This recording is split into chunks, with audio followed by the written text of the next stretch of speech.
दोस्तों, त्रिपुरा में चुनाव हुआ। चुनाव होने के बाद भारतीय जनता पार्टी वहां पर जीतती हुई नजर आई और फिर उन्होंने वहां पर अपनी सरकार भी बना ली है। शपथ ग्रहण भी हो गया है। खुद प्रधानमंत्री मोदी वहां पर मौजूद रहे।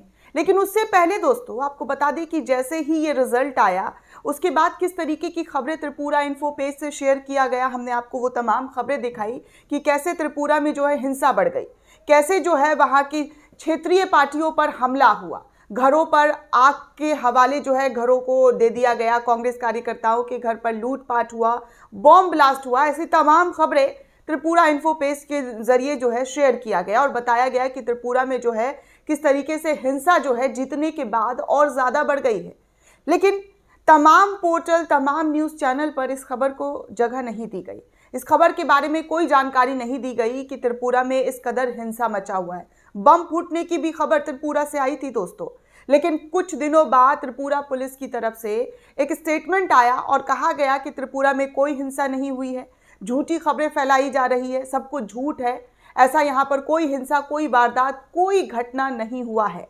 लेकिन अब उसी हिंसा को लेकर जो संसदीय टीम गई थी दोस्तों, उसको लेकर एक बड़ी खबर आ रही है और कहा जा रहा है कि संसदीय टीम पर जो है किस तरीके से हमला हुआ है और जो जांच करने के लिए त्रिपुरा में गई थी, जहां जहां पर इंसिडेंट हुआ था, जहां जहां पर लूटपाट हुआ था, मारपीट हुआ था, हॉस्पिटलाइज लोग हो गए थे और जो हिंसा वाली घटना थी, लोगों के घरों को आग के हवाले कर दिया गया था, उन सब को जांच करने के लिए एक संसदीय टीम पहुंची थी जिस पर हमला हुआ और पुलिस पर, जी हां, इन तमाम वारदातों को लेकर गंभीर आरोप लगाए जा रहे हैं। हम समेत की खबर के द्वारा अगर मैं आपको पूरी जानकारी दूं दोस्तों, तो इस वक्त आपको बता दूं कि त्रिपुरा में चुनाव के बाद की हिंसा की जांच के लिए पहुंची संसदीय टीम पर हमला हुआ है, पुलिस पर लगे गंभीर आरोप, ऐसे हेडलाइन के साथ हम समेत जो है ये आर्टिकल छापता हुआ नजर आ रहा है। हालांकि अभी भी दोस्तों बड़े बड़े पोर्टल पर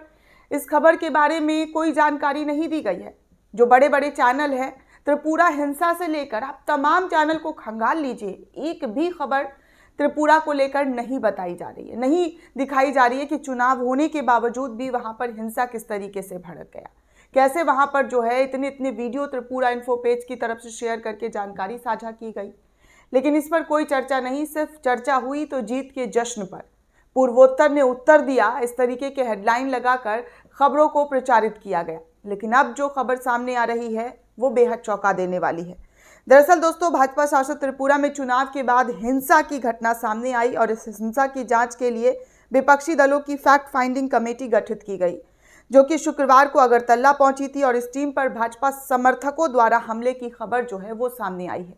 जो यहाँ पर फैक्ट फाइंडिंग करने गए थे उस पर हमला कर दिया गया और बताया जा रहा है कि इसमें भारतीय जनता पार्टी के जो समर्थक हैं उन्होंने इस टीम पर हमला किया है। डेलीगेशन के नेताओं पर पथराव के 7 गाड़ियों में तोड़फोड़ की गई। डेलीगेशन के नेताओं के साथ मौजूद पुलिस पर भी बीजेपी के गुंडे के हमले के दौरान कुछ नहीं करने और मूक दर्शकों बने रहने का आरोप लगाया गया है पुलिस पर कि बीजेपी के जो गुंडे हैं उनके द्वारा हमला किया गया, लेकिन सब मूक दर्शक बने रहे, ऐसा इस खबर के द्वारा लिखा गया है। आगे दोस्तों ऐसा ये भी लिखा गया है कि हैरान करने वाली बात यह है कि डेलीगेशन में कांग्रेस और वाम मोर्चा के कई लोकसभा और राज्यसभा सांसद भी शामिल थे। इसके बावजूद पुलिस ने कुछ भी नहीं किया जब उन पर हमला हुआ था। कांग्रेस महासचिव जयराम रमेश ने घटना की पूरी जानकारी देते हुए सोशल मीडिया पर ट्वीट करते हुए कहा है कि त्रिपुरा के विशालगढ़ और मोहनपुर में बीजेपी के गुंडे द्वारा कांग्रेस नेताओं के एक प्रतिनिधि मंडल पर हमला किया गया है। प्रतिनिधि मंडल के साथ जा रही पुलिस ने उनको बचाव के लिए कुछ भी नहीं किया, सब मुख दर्शक बनकर वहां पर नजारा देखते हुए दिखाई दिए। इस तरीके का ट्वीट जयराम रमेश के जरिए किया गया है। दोस्तों आपको बता दें कि प्रतिनिधि मंडल में शामिल असम से कांग्रेस सांसद अब्दुल खालिक ने कहा कि त्रिपुरा में कांग्रेस और लेफ्ट नेताओं के समूह पर बीजेपी के कार्यकर्ताओं ने हमला किया। इस दौरान उन लोगों ने हम पर पथराव किया और 3-4 वाहनों को तोड़ भी दिया और तो और इस दौरान हमारे साथ मौजूद पुलिस ने उनके खिलाफ कोई कार्रवाई नहीं की। इस तरीके का आरोप जो है वो लगा रहे हैं। हमने महसूस किया कि त्रिपुरा में कानून का कोई ही राज नहीं है। इससे पहले डेलीगेशन में शामिल कांग्रेस सांसद रंजन ने भी त्रिपुरा के एक गांव में जहां पर हिंसा प्रभावित घर का वीडियो शेयर करते हुए बताया था दोस्तों कि किस प्रकार चुनाव के बाद हिंसक हिंसा में लोगों के घर जला दिए गए हिंसक भीड़ ने। उन्होंने कहा कि मोहनपुर में खड़े हैं जहां एक घर जला दिया गया है। आश्चर्य की बात है कि इसके बारे में अभी तक एक भी एफआईआर दर्ज नहीं की गई है। ये दर्शाता है कि कानून किस तरीके से काम कर रहा है। लोगों में इस तरीके का भय लोकतंत्र के लिए बेहद दुखद है। आपको बता दें दोस्तों कि त्रिपुरा विधानसभा चुनाव होने के बाद किस तरीके से त्रिपुरा से खबर सामने आई थी, हमने एक एक खबर दिखाई थी। हालांकि पुलिस ने इस मामले पर पूरी अपनी जो एक स्टेटमेंट है वो जारी की कि कोई हिंसा नहीं हुआ है, लेकिन कांग्रेस बार बार वहां से जो है वीडियो शेयर करते हुए बता रही थी कि कितना भयानक जो है यहाँ पर हिंसा हुआ है, लोगों को आग के हवाले डाल दिया गया, घर जला दिए गए, लूटपाट हुआ है, कैसे कांग्रेस के कार्यकर्ता और वाम दलों के नेताओं पर हमला हुआ है। तो इस तरीके की तमाम खबरें जो है वो बार बार त्रिपुरा इन्फो पेज के जरिए जो है दोस्तों शेयर किए गए। हमने आपको वो तमाम ट्वीट्स दिखाए थे कि त्रिपुरा इन्फो पेज जो वहाँ का लोकल वेबसाइट मान लीजिए, वहाँ का खबर पत्रकार मान लीजिए, वो एक एक खबर त्रिपुरा से ही रिलेटेड उस पेज से शेयर होता है, लेकिन फिर भी इस खबर पर कोई चर्चा तक नहीं हुई। आगे रंजीत रंजन जो हैं कांग्रेस के कार्यकर्ता वो लिखते हैं कि आज कांग्रेस सीपीएम के प्रतिनिधि मंडल में त्रिपुरा में चुनाव के बाद हिंसा के शिकार इलाकों का जायजा लेने गई। वहां भी दशा देखकर ऐसा लगता है जैसे ये भारत नहीं समोलिया है, जहां लोकतंत्र, कानून, न्याय, प्रशासन, निष्पक्ष चुनाव का नॉमिनेशन ना हो। अराजकता सर्वव्यापी है। उन तमाम तस्वीरों को भी इन्होंने साझा किया है जिन घरों को जला दिया गया है। दोस्तों इस ट्विटर हैंडल से आप तमाम तस्वीरें देख सकते हैं कि किस तरीके से उन्होंने शेयर किया है। आगे नवजीवन की भी एक खबर बताती है कि त्रिपुरा में चुनाव के बाद हिंसा की घटना की जानकारी लेने पहुंचे कांग्रेस और वाम दलों पर हमला हुआ है, पत्थर फेंके गए, गाड़ी पर हमला किया गया, लेकिन वहां पर पुलिस मूक दर्शक बनी हुई सब कुछ देखती हुई नजर आई।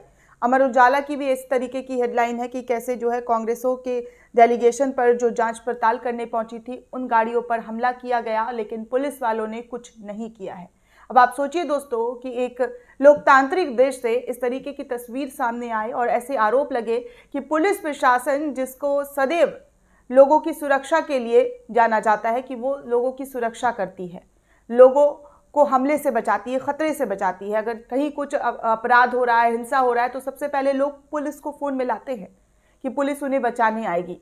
लेकिन उसी पुलिस पर कांग्रेस की तरफ से यह आरोप लगाया जाए कि पुलिस सामने खड़ी है और उन पर पत्थर फेंके गए, हमला हुआ और उन्होंने कुछ नहीं किया, कोई कार्रवाई नहीं की, उन लोगों को पकड़ने की भी कोशिश नहीं की गई। तो आप सोचिए कि एक लोकतांत्रिक देश के लिए ये कितना खतरा जो है, खतरे वाली खबर निकल कर सामने आती है। दोस्तों इस पूरे मामले को लेकर आप क्या सोचते हैं, आपकी क्या प्रतिक्रिया हमें कमेंट सेक्शन में जरूर बताइएगा। साथ ही साथ नेशन 360 को ज़्यादा से ज़्यादा लाइक, शेयर और सब्सक्राइब करना बिल्कुल भी ना भूलें।